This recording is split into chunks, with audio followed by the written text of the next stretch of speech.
So today we are back with a new chapter. आज कोई chapter है जो हम इस कोट से स्टार्ट करने वाले हैं, which was said by Franklin Roosevelt.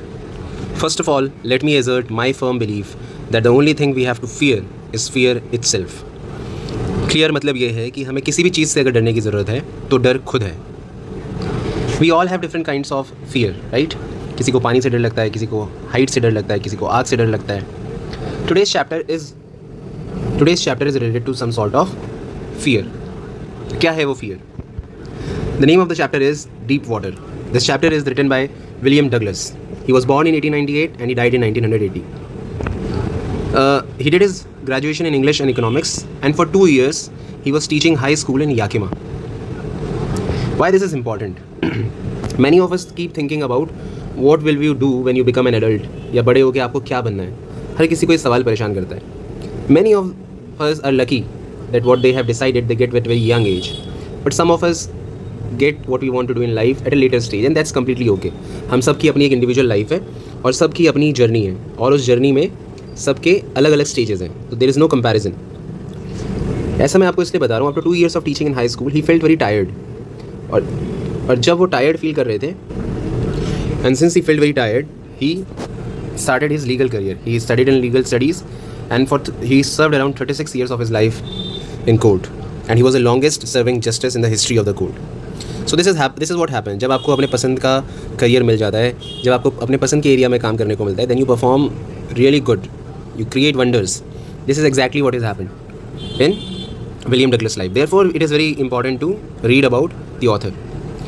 He wrote a memoir of Men and Mountains. इसको हम क्या pronounce करते हैं? Memoir of Men and Mountains. It is not an autobiography.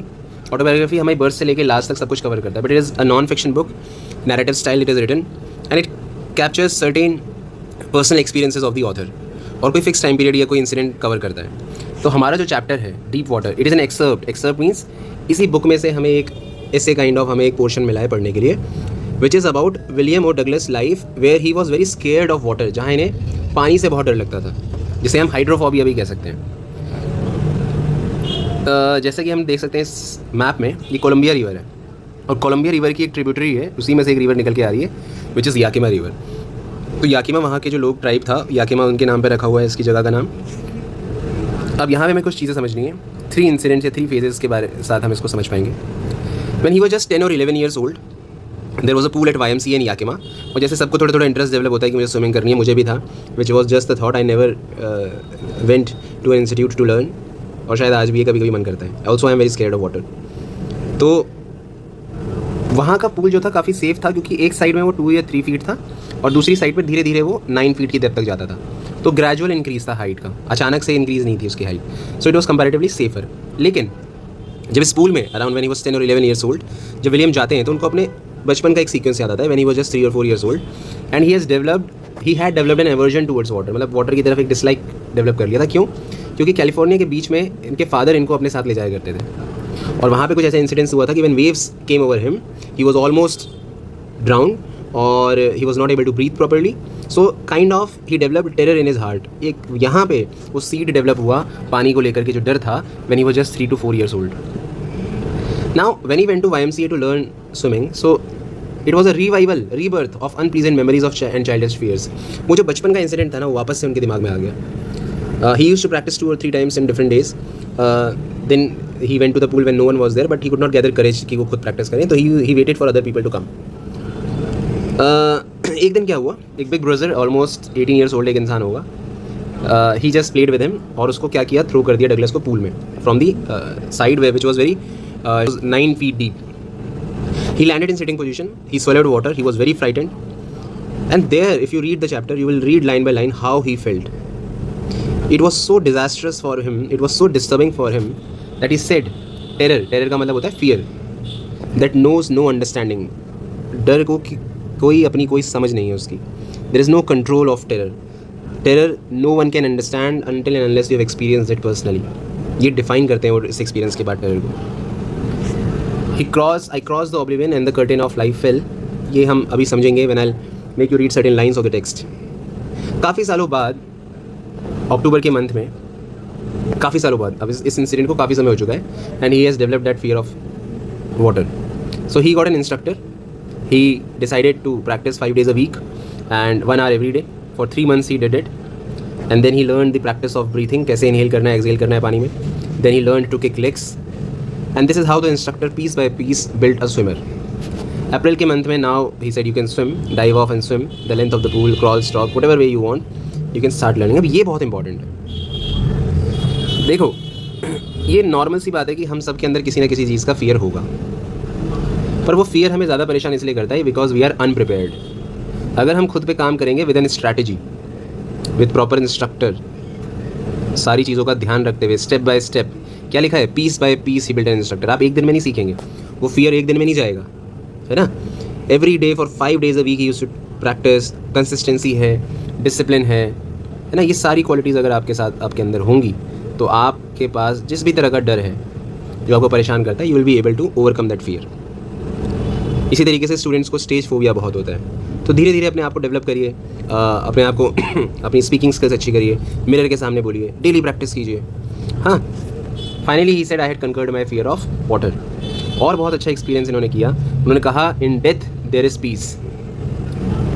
Death में तो आपको शांति मिल जाती है, फियर तो सिर्फ फियर ऑफ डेथ में है. There is only terror in the fear of death. हमें डर जो लगता है वो मरने से लगता है, मरने के बाद तो शांति शांति है. और इसीलिए वो रिलेट कर पा रहे हैं अपने आप को फ्रैंकलिन डी रूजवेल्ट से, जिनके वो एडवाइज़र भी थे. All we have to fear is fear itself. So it's a very beautiful chapter. He was the justice, but see, even he had some fear in his life. तो हमारी सबकी ज़िंदगी में किसी न किसी तरह का कोई ना कोई fear होता है. It is time now to overcome that fear, है ना. और आपने 10th क्लास में 2 stories about flying पढ़ा होगा. उसमें जो सी गर्ल होती है, his first flight, उसको भी तो उड़ने से डर लगता है, और उसके पेरेंट्स, उसके ब्रदर्स एंड सिस्टर्स सब ट्राई करते हैं. Finally he learns to fly. इसी तरीके से नेल्सन मंडेला भी क्या कहते हैं, courage is not the absence of fear, है ना. करेज का मतलब ये नहीं कि डर नहीं है. Courage is that you meet fear and you overcome it. आप फियर को मिलते हैं और आप उसको ओवरकम करते हैं. That is courage. So there is nothing wrong if you have any sort of fear. You only need to get over it.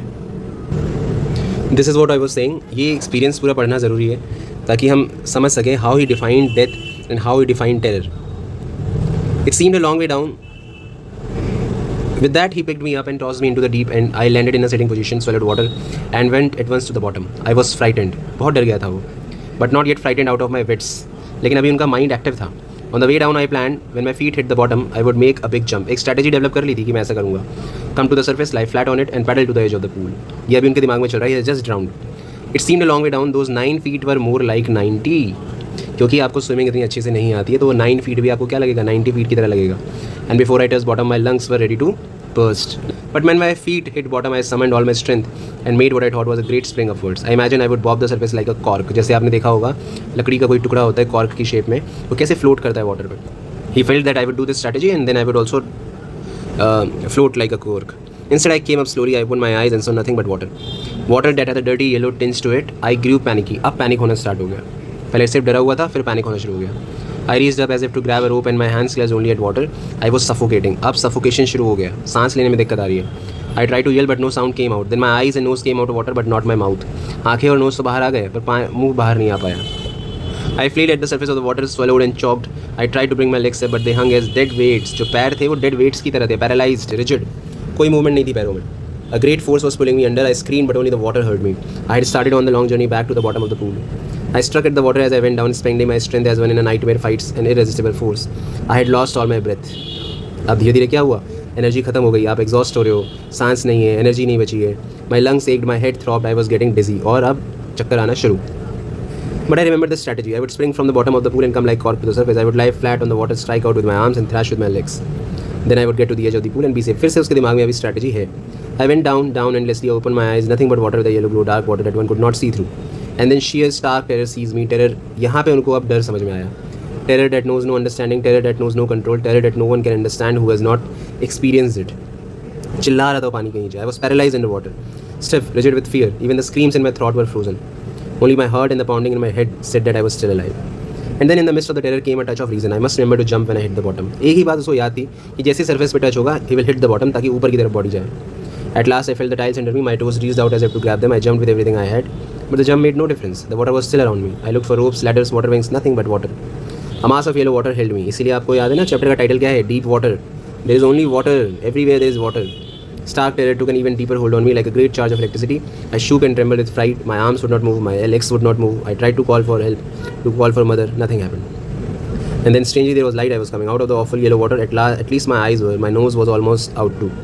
Then I started down a third time. अब ये तीसरी बार वो कोशिश कर रहा है. I sucked for air and got water. The yellowish light was going out. Then all effort ceased. I relaxed. Even my legs felt limp and a blackness swept over my brain. It wiped out fear. It wiped out terror. There was no more panic. It was quiet and peaceful. Nothing to be afraid of. This is nice to be drowsy, to go to sleep. No need to jump. Too tired to jump. It's nice to be carried gently. To float along in space. Tender arms around me. Tender arms like mothers. Now I must go to sleep. यहाँ पे वो line आती है. I crossed the oblivion and the curtain of life fell. I crossed to oblivion. क्या है? Oblivion means a complete darkness. He crossed that oblivion. और life का जो कर्टन है, जो स्टेज पे जो प्ले चल रहा है, it has fallen down. This is how he felt in this whole experience. But then we also know how he overcame his fear and how he came out into light from all this darkness. So this was a whole experience that you need to read line by line what he went through. Alright, so here we end it now. If you have any queries, you can comment your fear and how you're going to overcome it or how you overcame it. You can share your own story. Thank you so much.